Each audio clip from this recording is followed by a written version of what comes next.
नमस्कार। जैसा कि आप जानते हैं कि चयन बोर्ड सदस्यों का चयन होना था, 15 मई तक लास्ट डेट मांगा गया था फॉर्म का। उसका फॉर्म का पूरा डिटेल आ चुका है। लगभग 800 से 850 आवेदन से ज़्यादा आया है। ये आपके लिए इसलिए इम्पोर्टेंट है क्योंकि ये सदस्यों का होना आपको आने वाली वैकेंसी के लिए बहुत इम्पोर्टेंट है। प्लस जो भी आयोग के द्वारा एक्टिविटी होती है तो उसमें इन सदस्यों की भूमिका बहुत इम्पोर्टेंट हो जाती है। तो इसलिए अगर ये आयोग के सभी सदस्यों का चयन हो जाता है तो आने वाली जो भी भर्ती है, प्लस जो भी अभी भर्ती में प्रक्रिया में जो भी बाधाएं आ रही हैं, उसको ये पूरा किया जा सकता है। तो आप देखेंगे 800 से 850 से अधिक कैंडिडेटों ने किया है और लगभग 8 पदों पे के लिए भर्ती करना है।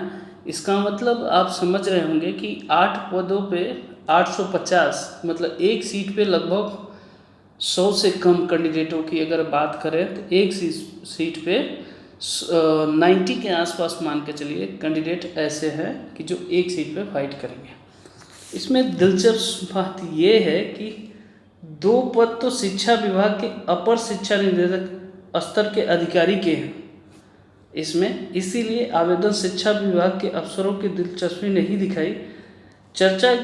चर्चा है कि आधे दर्जन से भी कम अफसरों ने इसके लिए आवेदन किया है।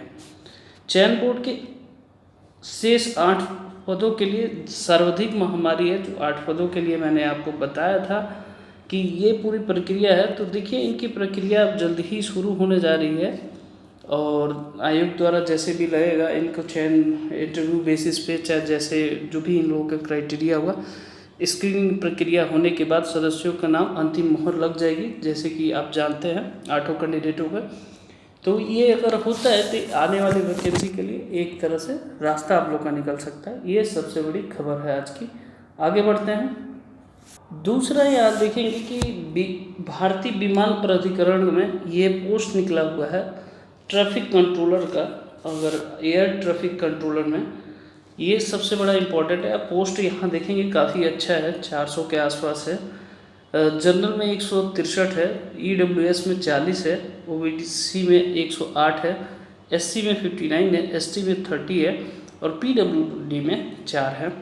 इसकी जो एयर ट्रैफिक कंट्रोलर में चाहिए full time regular bachelor degree होना चाहिए 3 ईयर का, BSc with physics and mathematics. इसीलिए मैं आपको बोल रहा हूँ कि फिजिक्स और मैथमेटिक्स होना चाहिए आपका सबसे पहले। और अगर नहीं है तो क्या हो सकता है, full time regular degree engineering में अगर है तो physics and mathematics should be any one of the subject. अगर आप इंजीनियरिंग डिपार्टमेंट से हैं तो उनमें से कम एक में फिजिक्स होना चाहिए, एक में आपका मैथमेटिक्स होना चाहिए, जो कि क्राइटेरिया है आपको, ठीक है। तीसरा लिखा है कि कैंडिडेट शैल बी मिनिमम प्रोवेंसी, मतलब इंग्लिश आपका 12th स्टैंडर्ड तक होना चाहिए, जैसा कि one of the subject 10th और 12th स्टैंडर्ड में आपका होना चाहिए। ये पोस्ट काफ़ी अच्छी है, साइंस स्ट्रीम के बच्चे भर सकते हैं। फिर से बता दो, एयर ट्रैफिक कंट्रोलर का पोस्ट है, 400 पोस्ट है भारतीय, ये परमानेंट जॉब है। आगे बढ़ते हैं। चीज़ यहाँ और देखेंगे कि there will be not negative marking, मतलब कोई भी निगेटिव मार्किंग नहीं है। जो भी आपका एग्जामिनेशन होगा ऑनलाइन एग्जामिनेशन आपका होगा, एडमिट कार्ड आपको इशू कर दिया जाएगा। ये चीज़ें आप देख सकते हैं और कोई भी निगेटिव मार्किंग नहीं है, जैसा कि इन्होंने नोटिफिकेशन में आपको लिखा है। तो ये सारी चीज़ें हैं। ज़्यादा डिटेल चाहिए तो आप इसके नोटिफिकेशन पे जा सकते हैं। मैंने आपको बता दिया कि कहाँ पे आपको जाना है, नोटिफिकेशन मैंने देखा है। Recruitment of junior executive of air traffic controller का पोस्ट है, ये आप भर सकते हैं सभी लोग जो भी है। राजीव गांधी सफदरगंज हवाई अड्डे, नई दिल्ली की पोस्ट है। पोस्टों की संख्या काफ़ी अच्छी है।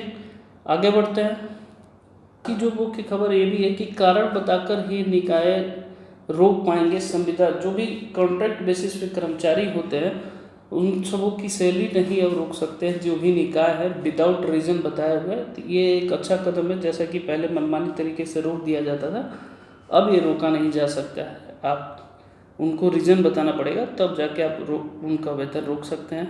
आगे बढ़ते हैं।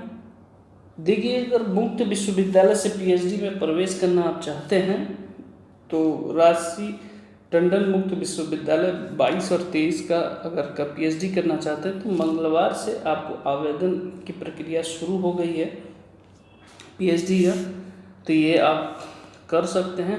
रेगुलर पढ़ाई के मोड पे कराई जाएगी, और जो लोग भी भरना चाहते हैं, पीएचडी करना चाहते हैं, तो ये आप भर सकते हैं। तो ये सब सूचनाएं आपके लिए थी।